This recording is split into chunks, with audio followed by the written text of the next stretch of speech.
So, you want to save the world with clean energy? Make money doing it? Confused about the economic and technical realities of residential and commercial solar, batteries, heat pumps, EVs? Want the real-world scoop on new energy technologies, not manufacturer hype? Then tune in to the Weekly Energy Show, hosted by Barry Cinnamon. Insights from Barry's 40-plus years in the solar and energy industry will help you understand the future ways we'll generate and consume energy. And now, here's Barry.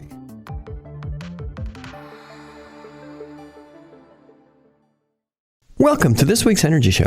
This week we're talking about 10 utility electric company myths, and we're going to debunk these myths. Okay, just a little bit of background.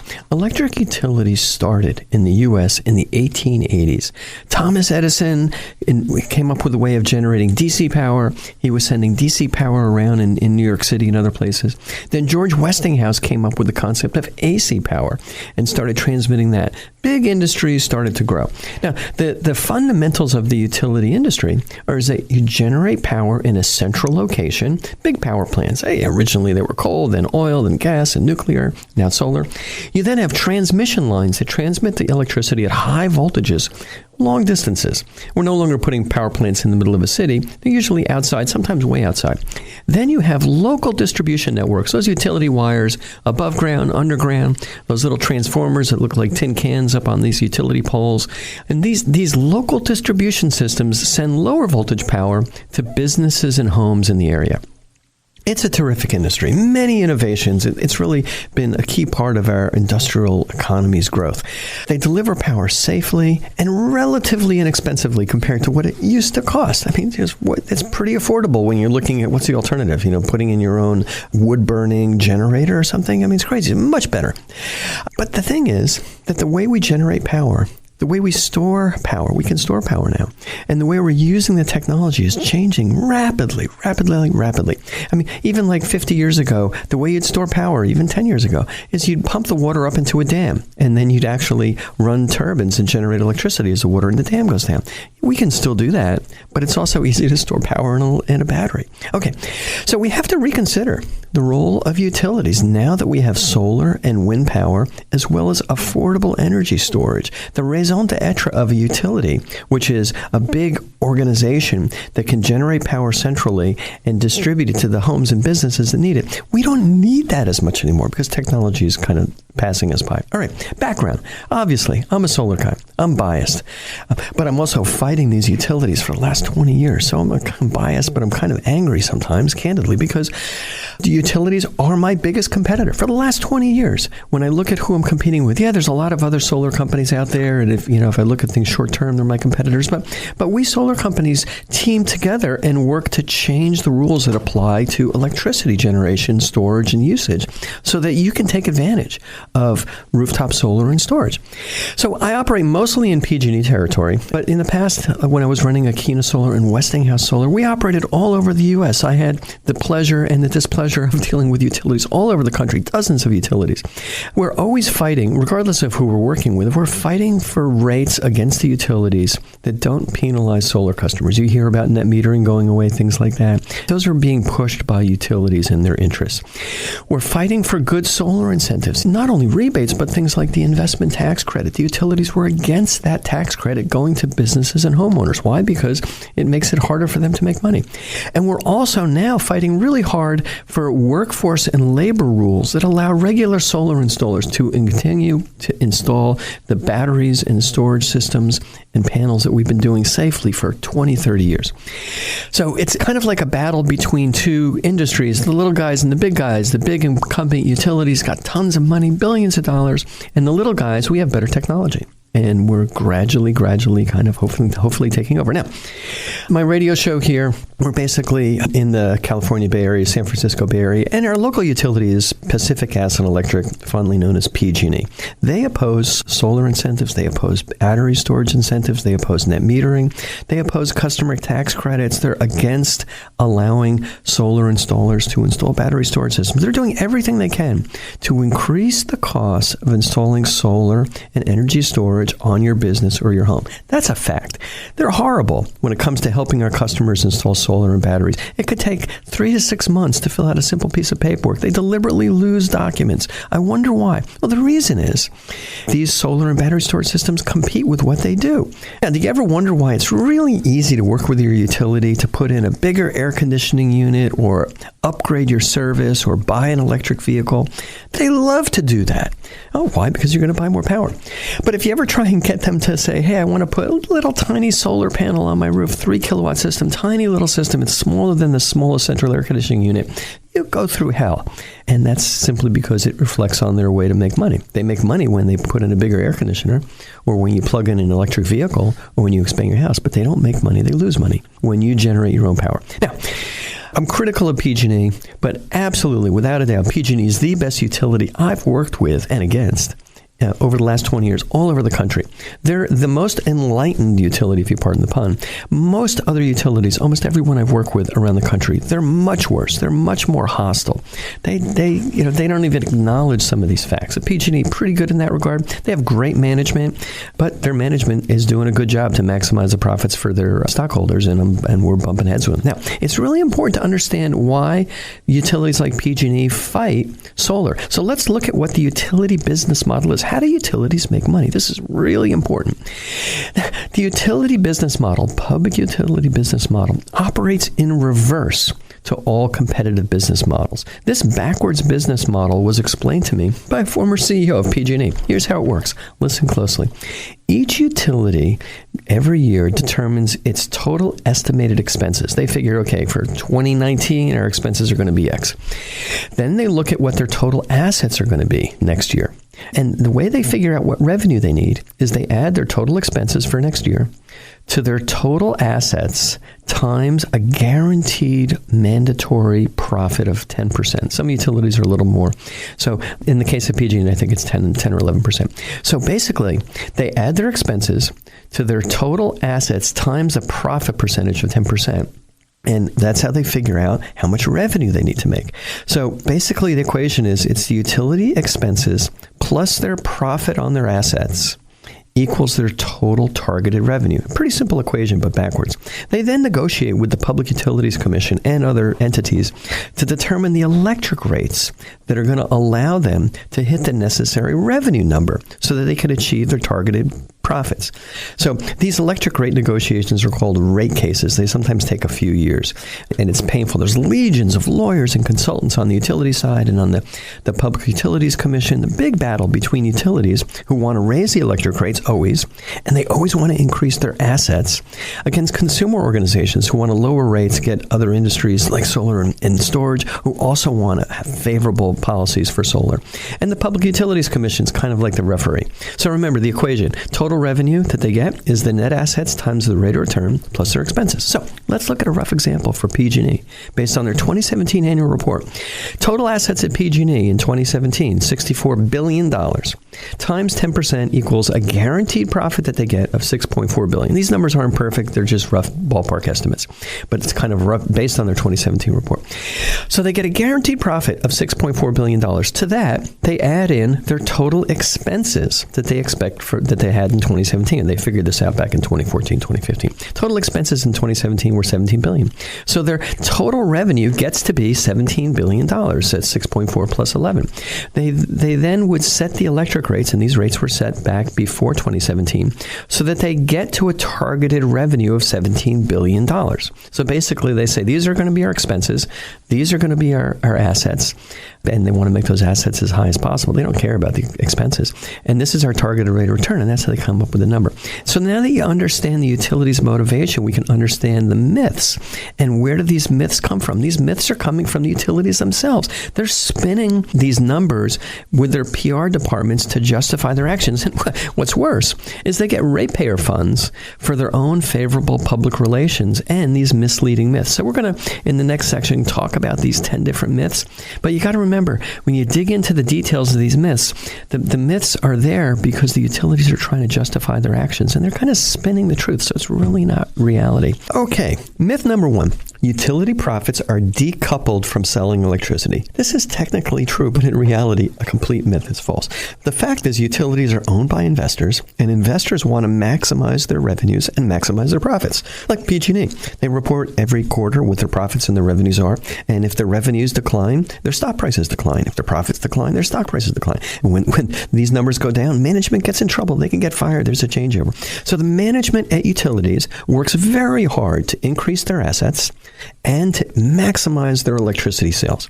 Maximize your electricity sales, get the revenues up, increase their assets, those power plants, those wires, those transformers, they get a guaranteed rate of return on those assets. And PG&E has really good management, so they're doing a good job of maximizing their profits. Okay, myth number 2. Solar shifts cost to disadvantage ratepayers. This is a myth. This is a lie. We hear this all the time, and it's simply because the utilities are pushing this myth out there, and people believe it. And the fact is that independent studies show that when you put rooftop solar into businesses and homes, it reduces electricity costs for everyone. Now, I'm just going to give a quick example. The fact is utilities pay 3 cents a kilowatt hour for solar power, much less than they pay for nuclear, coal, and gas. So if utilities put in solar, it should be cheaper. And if you put in solar, it should be cheaper. The fact is that there's zero impact on ratepayers overall, and these are studies have shown this, until at least 10% of the customers have solar, and then it's only a very, very slight impact. These are some studies. No place in the country other than Hawaii has even close to 10% solar penetration. The fact is that solar reduces the load on the grid. If a lot of homes and businesses in the neighborhood have solar, the utility doesn't need to build new transmission systems, new wires, new transformers, new substations, because those homeowners and the businesses have their own power. Guess what? The utilities don't get a profit on those solar systems. So that's why they made this myth. The reality is homeowners and businesses, when they put solar and storage in, they pay for their own infrastructure. And that means that other ratepayers don't have to pay for it. The real reason they hate behind-the-meter solar and storage, that's if your home or your business puts it in, is it reduces the need for more utility assets. You can just do the profit math yourself. Okay, myth number 3. Utilities support energy efficiency. They offer rebates. Well, you don't hear a lot about the rebates. Sometimes you open your bill, you might get an email. It's kind of nice. The fact is, utilities are mandated by the Public Utilities Commission to offer these rebates. They're not doing it voluntarily out of the goodness of their own heart. They're required to. And they don't encourage these things. They don't like to encourage energy efficiency. Why? Because it kind of affects their profits. They need fewer assets. And they hate to encourage behind-the-meter solar and storage. And in fact, the utilities, all of them, including PG&E, very active in thwarting these behind-the-meter solar and storage programs. They add costs, they add delays, they make it impossible to get customers interconnected. They make up all kinds of reasons to increase costs. So that's the reality. A little tip here. If you may not know, PG&E offers a $500 rebate if you have an EV. You might not know about that. Maybe your electric car dealer didn't tell you. When you buy an EV, you get $500 back from the utility. It took me like a year to figure that out. They don't publicize it, but anybody listening that has an EV in this territory, PG&E territory, get that $500. Okay. Myth number 4, utilities like electric vehicles. They get to sell a lot more electricity. Now they kind of say, gee, that would be good.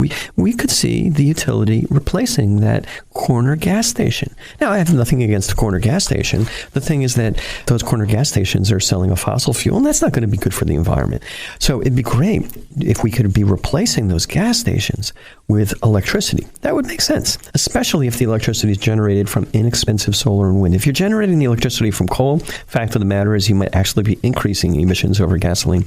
If you're generating electricity, if your local utility is using a gas-fired power plant, that gas-fired power plant is going to create electricity very efficiently, and you're actually going to be saving if you have an electric vehicle. But if you're in your territory, if your utility is using coal power, in fact, in my view, the electric vehicle is going to have more emissions because you're actually driving from coal power than if you went with gasoline. All right. So here's the thing.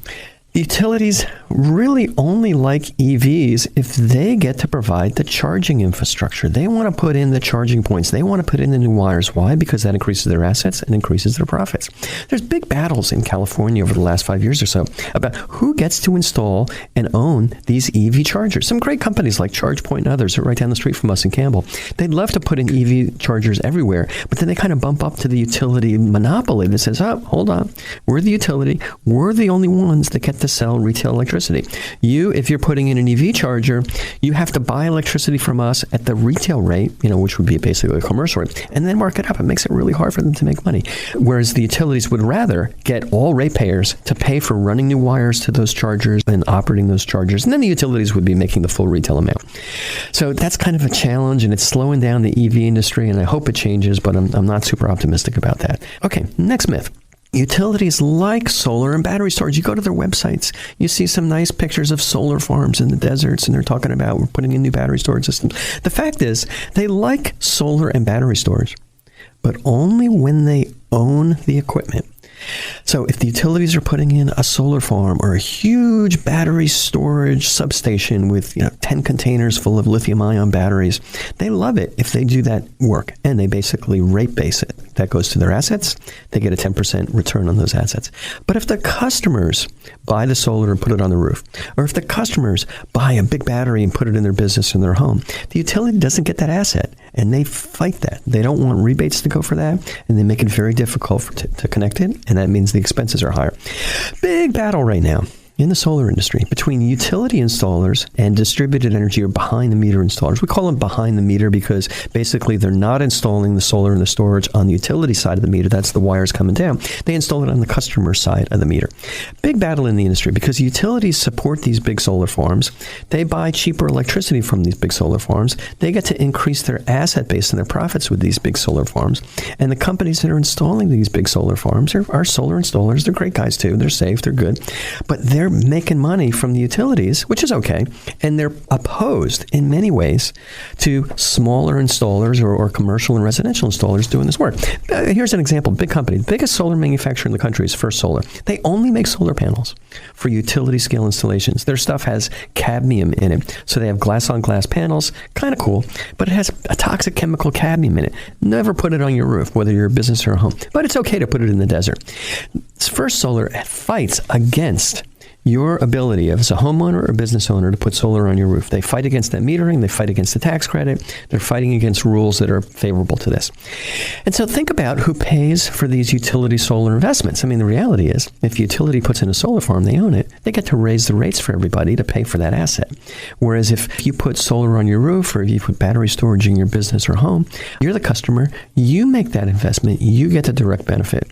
And, in some regards, and one of the reasons why so many people are putting in storage is because the utility lines are not that reliable, and there's just a lot of blackouts. So you put the battery in, you've got your own backup power when you need it. Okay. Myth number 6. Utilities are a public monopoly working on behalf of ratepayers. Well, the fact is that the largest utilities in the U.S. are investor-owned utilities. They're owned by investors. They report publicly to Wall Street, and they're motivated to maximize their profits, kind of going back to that profit calculation we talked about earlier. The management wants to get the biggest profits they can. They get big bonuses. They keep their job. Their stock options go up as long as their profits keep going up. They don't get big bonuses. Their stock options are underwater if the rates go down, or if the sales go down, or if the profits go down, if their net assets go down, which is really what should be happening. I mean, we look at the feasibility of rooftop solar and battery storage. Customers should be putting in those assets, but utilities are fighting to do it themselves. Okay. Myth number 7. Solar reduces electrical costs. Fact is, solar reduces your home and your business electricity costs, but solar hasn't really reduced utility electricity costs. I look at my bill over the past 20 years, it's just kind of it's bouncing steadily up. If you put solar on your roof, your costs are 5 to 8 cents a kilowatt hour. And compared to your average electric rate in PG&E territory, it's like 23 or 25 cents a kilowatt hour.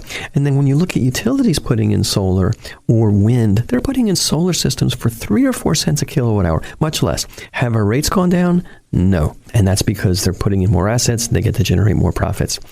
So solar doesn't really reduce electricity costs when the equipment is owned by utilities. The same thing is going to happen with battery storage. Okay, myth number 8, safety is the utility's number one concern. That's a negative. That's a false fact. It's a fake fact. The profits are their number one concern. I would say that in many cases, safety is their number 2 concern, but profits are number 1 concern. Now, utilities do a great job with worker safety. Their own employees, they're really careful about that. They have safety training. I have a lot of respect for utility workers. But when it comes to the safety of the transmission lines, the underground gas pipes, things like that, management thrives when profits go up. And one way to improve profits is defer maintenance on this equipment. So they're not doing maintenance on the electric electric wires. There's trees leaning up against them. They have gas lines that are really old, that are decaying. They don't even know what's underground. So we've had recent fires in California. Fires a couple years ago down in Southern California, and fires in 2017 in Northern California. That was because there wasn't enough tree pruning around the utility wires. Utilities are supposed to keep trees from growing up onto the wires. They weren't pruning those trees. You get some wind, trees bump up against the wires, cause a fire. Hundreds of people died. Thousands of buildings were burned down.